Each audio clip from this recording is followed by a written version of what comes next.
بسم اللہ الرحمن الرحیم۔ الحمدللہ تعالی آج ہم ایک نئے علمی سفر کا آغاز کرنے جا رہے ہیں، اور یہ سفر ہے قرآن کا سفر۔ اور اس کے ساتھ اگر آپ میرے ساتھ رہیں گے تو انشاءاللہ تعالی بشرط زندگی ہم قرآن پاک کو پڑھنے کے اور سمجھنے کے قابل ہو جائیں گے۔ تو یہ جو سفر ہم شروع کرنے جا رہے ہیں یہ نہایت آسان سفر ہے ان لوگوں کے لیے جو قرآن پاک کو سمجھنا چاہتے ہیں، سیکھنا چاہتے ہیں اور پھر عمل بھی کرنا چاہتے ہیں۔ تو اس کے لیے جو عربی ہے قرآن پاک کی تو اس کو سیکھنا ضروری ہے، اور اس کے لیے فیسیلیٹیٹ کیا گیا ہے یونیورسٹیوں میں بھی، کالجز کے اندر بھی، اکیڈمیز میں بھی باقاعدہ یہ سلسلہ شروع ہو گیا ہے، گھروں کے اندر بھی شروع ہو گیا ہے معلم القرآن کے حوالے سے، کہ خود قرآن وہ معلم ہے اور وہ سکھاتا ہے قرآن پاک۔ بہت سارے الفاظ جو قرآن کی عربی ہے وہ اردو میں استعمال ہوتے ہیں، لہٰذا ان کو اگر یاد کر لیا جائے مشکل الفاظ کو تو بڑی آسانی کے ساتھ وہ قرآن پاک کو سمجھا جا سکتا ہے۔ تو اس مقصد کے لیے میں نے چاہا کہ جو ہماری اپنی اکیڈمی ہے الازہر، جو آن لائن قرآن اکیڈمی کے نام سے ہم نے شروع کی تھی فیس بک پر، تو وہاں سے آج سے میں یہ سلسلہ باقاعدہ شروع کر رہا ہوں قرآن پاک کو سکھانے کا۔ قرآن پاک کو دو طرح سے جو عربی ہے اس کی وہ سیکھی جا سکتی ہے۔ ایک تو اس کے قواعد ہیں جو صرف اور نحو کی صورت میں ہوتے ہیں۔ صرف جو ہے وہ لفظ کے ظاہری جو حیت ہے اس سے بحث کرتی ہے، اور جو نحو ہے وہ اس کے میننگ سے اور معنی سے بحث کرتی ہے۔ لہٰذا آج ہم وہ یہاں قواعد نہیں کریں گے، چونکہ یہ عام لوگوں کے لیے جو ناخواندہ بھی ہیں لیکن صرف قرآن پاک کو پڑھ سکتے ہیں، تو ان کو قرآن پاک کا ترجمہ سکھانے کے لیے یہ سلسلہ شروع کیا جا رہا ہے۔ اور دوسرے طریقہ رٹا کا ہوتا ہے، ریپیٹیشن کی جائے بار بار، تو وہ بھی ہم اڈاپٹ نہیں کریں گے، اس کو بھی اختیار نہیں کریں گے۔ اس سے ہٹ کر ایک جو تیسرا طریقہ وہ الحمدللہ تعالی اسلام آباد جو انٹرنیشنل یونیورسٹی ہے انہوں نے ایک بہت بڑا اہم کام کیا ہے، ایک سنگ میل ہے کہ معلم القرآن کے نام سے باقاعدہ انہوں نے ایک سبجیکٹ بھی لانچ کیا ہے، اور اس میں ایک نیا طریقہ وہ بتایا گیا ہے کہ قرآن کو قرآن سے سمجھنا اور قرآنی الفاظ سے سمجھنا بڑے آسان قواعد ہیں۔ اور ساتھ ساتھ ایک اور چیز بھی جو اس میں کی گئی ہے کہ خود قرآن یہ گائیڈ کرے گا، معلم ہوگا، سکھائے گا۔ تو اساتذہ نے، ٹیچرز نے، معلمین نے یا معلمات نے کیا کرنا ہے؟ فیسیلیٹیٹ کرنا ہے۔ لہذا اس کی فیسیلیٹیشن میری طرف سے ہوگی۔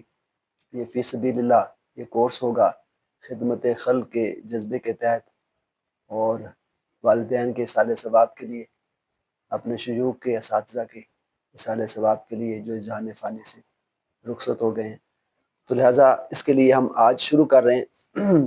تو اس کے جو یونٹس ہیں اس میں اسباق ہیں، تو آج ہم پہلا سبق وہ شروع کریں گے، اور انشاءاللہ تعالی ایک دن بعد تو اگلا جو سبق ہے وہ اس طرح سے چلتا رہے گا۔ تو ہفتے میں انشاءاللہ جو ایک دن چھوڑ کر ایک دن یہ باقاعدہ اس میری جو اکیڈمی ہے آن لائن الازہر اکیڈمی، اس پر انشاءاللہ تعالی یہ اپلوڈ ہوتا رہے گا، اور آپ اس کو سماعت کریں۔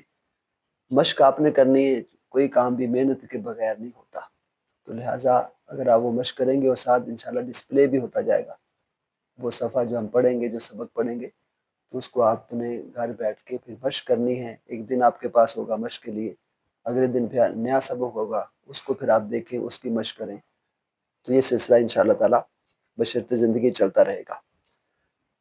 تو پہلا جو یونٹ ہے اس میں جو آسان قرآنی الفاظ ہیں وہ ہم کر رہے ہیں۔ اب عربی آپ نے کیسے سیکھنی ہے تو یہ کتاب آپ کو گائیڈ کر رہی ہے۔ جو پہلا سبق ہے اردو زبان پر، چونکہ اللہ تعالیٰ کی ایک خاص رحمت ہے، قرآن کریم اور عربی زبان کے سینکڑوں جو الفاظ ہیں وہ اس زبان کا حصہ ہے، اور ان میں سے چند الفاظ وہ یہ دیے جا رہے ہیں جو ہم ابھی ڈسکس کریں گے، اگر ان کے شروع میں جو موجود الف لام ہے اس کو ختم کر دیا جائے تو یہ اردو کے الفاظ بن جاتے ہیں، اور ہر لفظ کے سامنے آپ نے کیا کرنا ہے، تو اس کا مطلب وہ لکھتے جانا ہے، الف لام ہٹا کے باقی جو رہ جائے گا وہ اردو ہوگا۔ جیسے اللہ، تو اس کو یہ ایسا لفظ ہے، اس کو اللہ ہی کہتے ہیں اردو میں بھی اور عربی میں بھی۔ اسی طرح محمد، تو اب محمد کو جو چونکہ اسم ہے لہذا یہ جو اسماء آئیں گے تو اس میں الف لام نہیں آتا، تو نام جو ہوتے ہیں انسانی اس کے ساتھ الف لام نہیں آتا، یہ قاعدہ یاد کر لیں، اور باقیوں کے ساتھ آئے گا۔ جیسے الاسلام ہے تو اردو میں اسلام کہیں گے، القرآن ہے اردو میں قرآن کہیں گے، الکعبہ ہے تو اردو میں کعبہ، الجنت ہے تو اردو میں جنت۔ لیکن اب الجنہ یہ عربی میں ہے جو گول تا کے ساتھ آتی ہے، لیکن جب آپ لکھیں گے جنت کو تو لمبی تے کے ساتھ لکھتے ہیں، بس یہ فرق ہوگا، تو بولنے میں بھی فرق ہے اور لکھنے میں بھی فرق ہے۔ الجنہ عربی اور جنت یہ اردو۔ اسی طرح الحلال ہے تو اس کو اردو میں حلال کہتے ہیں، الحرام ہے حرام، المؤمن مومن، الکافر کافر، الفساد فساد، الصلح صلح، الرب رب، الخالق خالق، اللباس لباس، الشکر شکر، الشیطان شیطان، موسیٰ اس کے ساتھ الف لام نہیں ہے، کیوں نہیں ہے؟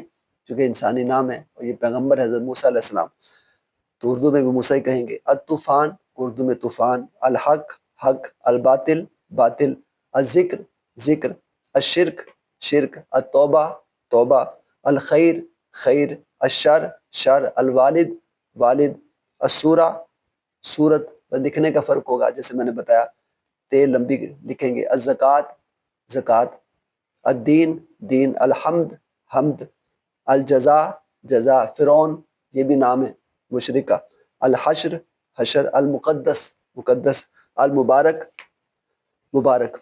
تو اس سبق میں یا آئندہ اسباق میں اگر آپ کسی لفظ کو نسبتاً نیا پائیں تو اس پر آپ نے کیا کرنا ہے، گول دائرہ لگا لیں یا اس کو نشان لگا لیں، انڈر لائن کر لیں، اس کو آپ نے یاد کرنا ہے۔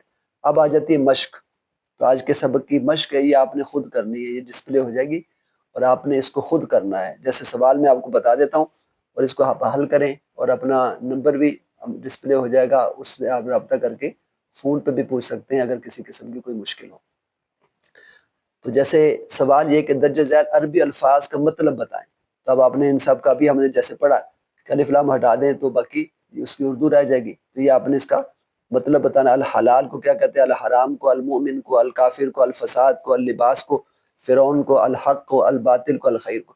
اسی طرح درجہ ذیل الفاظ کو عربی میں کیا کہتے ہیں، اس کی عربی آپ نے بنانی ہے اور اس کے ساتھ الف لام لگا دینا ہے۔ جیسے شرک ہے، شیطان ہے، کعبہ ہے، زکوٰۃ ہے، توبہ ہے، صلح ہے، شکر ہے، دین ہے، اسلام ہے، تو اس کی عربی بن جائے گی، الف لام لگا دیں۔ اسی طرح درجہ ذیل الفاظ کے بارے میں آپ کیا جانتے ہیں، القرآن ہے تو سب کو معلوم ہے اللہ تعالیٰ کی کتاب ہے، اللہ کا کلام ہے، الکعبہ ہے ہماری سمت ہے، قبلہ ہے، اور اسی طرح الجنت الجنہ جنت کو پیراڈائز جہاں ہم نے مسلمانوں نے جانا ہے، الشیطان جو راندہ درگاہ ہو گیا اللہ تعالیٰ نے نکال دیا، بس اس کا آپ نے مطلب بتانا ہے، موسیٰ پیغمبر کا نام ہے حضرت موسیٰ علیہ السلام، الشرک شرک کرنے والا، پولیتھیسٹ یعنی جو اللہ تعالیٰ کے ساتھ کوئی اور معبود بناتا ہے۔ تو اسی طرح درجہ ذیل سوالات، اب ان کے تحریری جواب آپ نے دینے، یہ خود آپ نے اس کو سولو کرنا ہے کہ جیسے اب اس کو پورا کرنا ہے، نامکمل الفاظ کو مکمل کریں، تو یہ آپ کو ڈسپلے ہو رہا ہے، تو اس کو آپ یہاں سے دیکھ کر تو آپ نے مکمل کرنا ہے۔ نیچے دیے گئے الفاظ پر مناسب حرکات لگائیں، ان پر آپ نے اعراب لگانے ہیں۔ اعراب کسے کہتے ہیں، زیر زبر پیش اور جزم کو۔ اسی طرح اگلا جو سوال ہے، ان حروف کو ملا کر ایک لفظ بنائیں، تو یہ لفظ کیسے بنتا ہے، اس کو آپ نے یہ بنانا ہے۔ جیسے شکر ہے پہلا، تو جیسے فل ان دی بلینکس ہوتا ہے، تو اس کو آپ نے مکمل کرنا ہے۔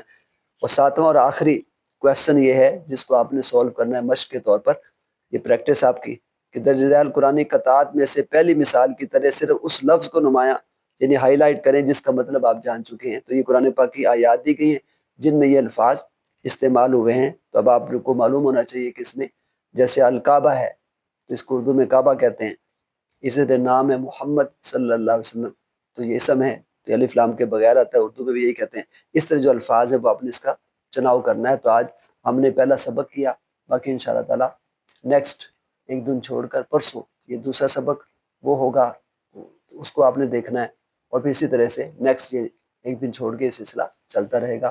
اللہ تعالیٰ ہم سب کو عمل کرنے کی توفیق عطا فرمائے۔